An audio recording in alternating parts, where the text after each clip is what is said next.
नमस्कार। Newsletter with Rakesh Ranjan में आपका स्वागत है। प्रकृति का चक्र है कि बदलता है तो परिस्थितियां बदल जाती है।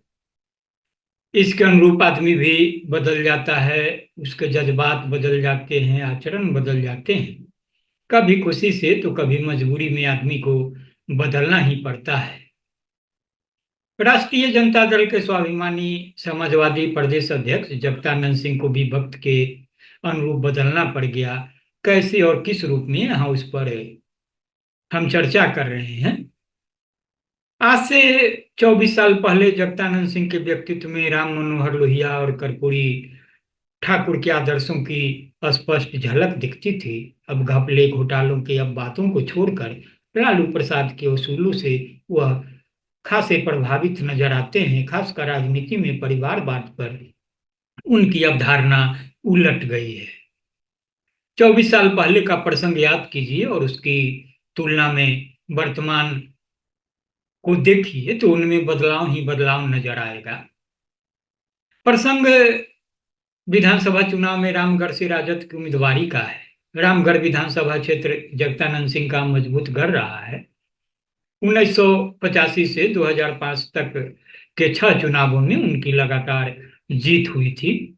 2009 में वह बक्सर से सांसद निर्वाचित हो गए। तब इस क्षेत्र की विरासत उन्होंने पुत्र को नहीं, कर्पूरी ठाकुर के आदर्श का अनुसरण कर राजनीति के विश्वास सहयोगी अमिका सिंह यादव को सौंप दी।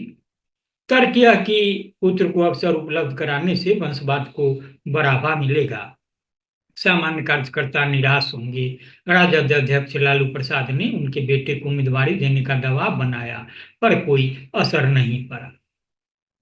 सियासत पर छाई वंशवाद की बेल के बीच जगदानंद सिंह के इस आदर्श को राष्ट्रीय स्तर की सुर्खियां मिली। कुछ लोगों ने इसे लालू प्रसाद पर कटाक्ष माना।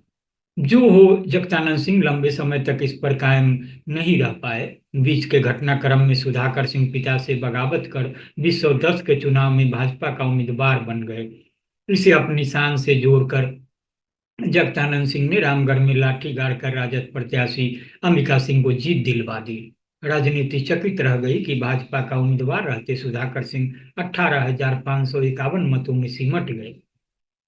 उस हार के बाद लंबे समय तक पिता और पुत्र के रास्ते अलग रहे। अमिका सिंह यादव 2009 के उपचुनाव और 2010 के चुनाव दोनों में निर्वाचित हुए। 2014 में जगदानंद सिंह बक्सर संसदीय क्षेत्र से पराजित हो गए। उस हार से परिस्थितियां पूरी तरह बदल गई। 2015 के विधानसभा चुनाव में सुधाकर सिंह को भाजपा उम्मीदवारी नहीं मिली। उनकी जगह अशोक कुमार सिंह को उम्मीदवार बनाया गया। अम्बिका सिंह को उन्होंने चित कर दिया। विडंबना देखिए, 2009-10 में जिस अम्बिका सिंह यादव के लिए जगदानंद सिंह ने वंशवाद का सिद्धांत बघारा था, 2020 में उन्हीं को हाशिए पर धकेल कर अपनी पुत्र को राजद की उम्मीदवारी दिला दी, जिनकी महत्वाकांक्षा उस वक्त उफान खा रही थी। लोगों को हैरानी इस बात पर कुछ अधिक हुई कि उन्होंने प्रदेश अध्यक्ष यानी राजद प्रदेश अध्यक्ष रहते ऐसा किया। देर से ही सही, सुधाकर सिंह ने रामगढ़ विधानसभा क्षेत्र में पिता की विरासत संभाल ली। तो बिहार से प्रकाशित बहुचर्चित पत्रिका है समकालीन तापमान। इसकी वेबसाइट tapanlive.com भी संचालित है। उसमें वरिष्ठ पत्रकार विष्णुकांत मिश्र ने लिखा है कि 2020 में राजद में उपेक्षित अमिका सिंह यादव बसपा का उम्मीदवार बन गए। जी मायावती की बहुजन समाजवादी पार्टी बदकिस्मती ऐसी कि 189 मतों के मामूली अंतर से मात खा गए। सुधाकर सिंह को 58,083 मत मिले तो अम्बिका सिंह यादव को 57,894 मत। वर्तमान में राजद के राष्ट्रीय अध्यक्ष लालू प्रसाद की संतानों की तरह प्रदेश अध्यक्ष जगदानंद सिंह के पुत्र भी राजनीति में सक्रिय हैं। विश्लेषकों की समझ में अभी की राजनीति का जो चरित्र है, उसमें उनकी सक्रियता को किसी भी दृष्टि से अनुचित नहीं कहा जा सकता है। जगदानंद सिंह के 4 पुत्र दिवाकर सिंह सरकारी सेवा में हैं। उनके बाद वाले सुधाकर सिंह पिता की राजनीतिक विरासत संभाल रहे हैं। रामगढ़ से विधायक और मंत्री बनने के बाद अभी संपन्न लोकसभा चुनाव में बक्सर से राजद के सांसद निर्वाचित हुए हैं। सुधाकर सिंह के ही विधानसभा सदस्यता छोड़ने से रामगढ़ में उपचुनाव हो रहा है।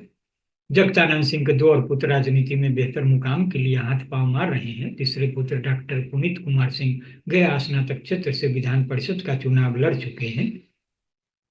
राजद उम्मीदवार के रूप में हार का मुंह देखना पड़ गया था। सबसे छोटे पुत्र अजीत कुमार सिंह जदयू के प्रदेश महासचिव थे। लगभग 1.5 माह पूर्व उससे अलग हो गए। रामगढ़ में उपचुनाव की स्थिति बनी। उम्मीदवारी की चाहत लिए लालू प्रसाद के जन्मदिन पर राजद में शामिल हो गए। उपचुनाव की तारीख अभी घोषित नहीं हुई है। घोषित होती है तो अजीत कुमार सिंह को राजद की उम्मीदवारी तय मिलेगी, यह माना जा सकता है। तो राजनीति में कहने को कुछ हो बातें होती है, करने को कुछ होती है। कई लोग अपनी खींची लकीर से आगे नई लकीर खींचते हैं जिसका लोग अनुसरण करते हैं। कई लोग भटकाव के शिकार हो जाते हैं, उसके भी कई कारण होते हैं। तो बहरहाल आप इसे संजीदगी से सुने और गुने। हाँ, मेरा एक आग्रह होगा कि अगर आप newsletter with Rakesh Ranjan को सब्सक्राइब नहीं किया है तो सब्सक्राइब भी करेंगे, लाइक करेंगे, शेयर करेंगे। नमस्कार।